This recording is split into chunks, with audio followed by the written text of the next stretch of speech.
kind of came together quickly at the beginning of this year. It's called Confessions of an Unlikely Runner, and the subtitle is A Guide to Racing and Obstacle Courses for the Averagely Fit and Halfway Dedicated, because I don't feel like I look like a runner. I don't feel like I'm definitely not fast.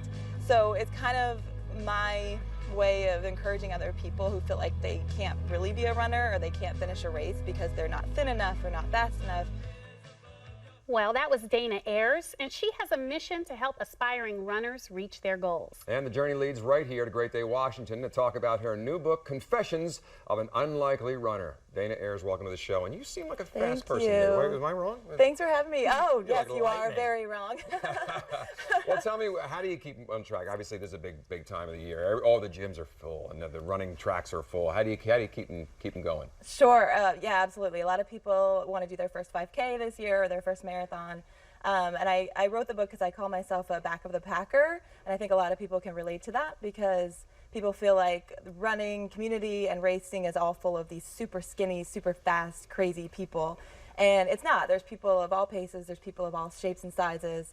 And I like to say that races are like mullets, and they're business in the front, but there's a party in the back. So it's fine to be slow because you're back there, you're chatting with people around you, you're looking around. So it's a fun time, and there's people out there of all paces, so don't be intimidated by it. So I wrote the book. It's entertaining because I've had a lot of crazy, sometimes embarrassing things that's happened to me along the way, but it's also encouraging for people who feel like they aren't fast enough or thin enough or dedicated enough to be a real runner or to finish a race. If I can do it, anyone can do it. That's awesome. So the book, you also have a saying, burn the ships. What does that mean? So in the book, I explain more of what that means. I actually stole it from my pastor. He used it in a sermon once.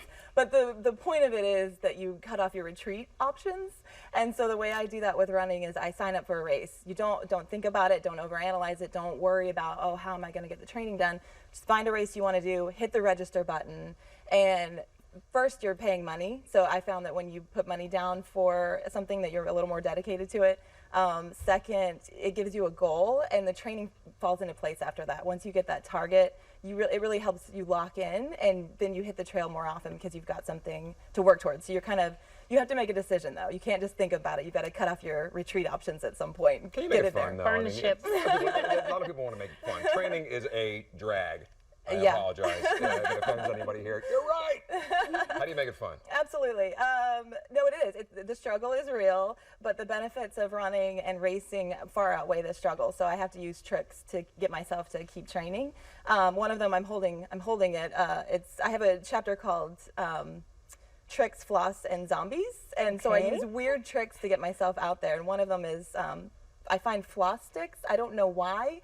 But for some reason, I started seeing these things everywhere, and including on my runs. So I started posting it on social media, and my friends started seeing them everywhere too. And so then it became this like weird connection between me and people all over the world, and people would find these floss sticks and send me pictures, and it's kind of like a reminder that we all need to start running. And so when I struggle in a run now, I'll distract myself by looking for floss sticks. So that's interesting and disgusting all at the same time. It is disgusting. I wish I found $20 bills instead of floss. No, it's the other people flossing on the go. Don't litter, but I do. I look for cigarette butts, so it's kind of like this. You'll start seeing these more often now too. That so is funny though. Tweet me, let me know. And it gets your mind off of, I got to run this race. I got, Absolutely. I don't know, 5K to go. Yeah. But you say, speaking of a connection to the world, you say find a group of runners who you have something in common with, and that'll help motivate you? Yes, I say find your people. There's people out there that are at your pace. There's people out there who want to hear stories about your cat on a 10-mile run. Whatever it is that you need, there are people out there who are similar. And so put feelers out, talk to your friends, your coworkers, look for local running groups. And I found people at my pace in a local running group. I'm super slow. There's always people behind me in a race, so don't be intimidated. There are people out there that are just like you. All right, sounds good. Dana, thanks so much for stopping by Great Day, Washington. Thanks for and it's nice that you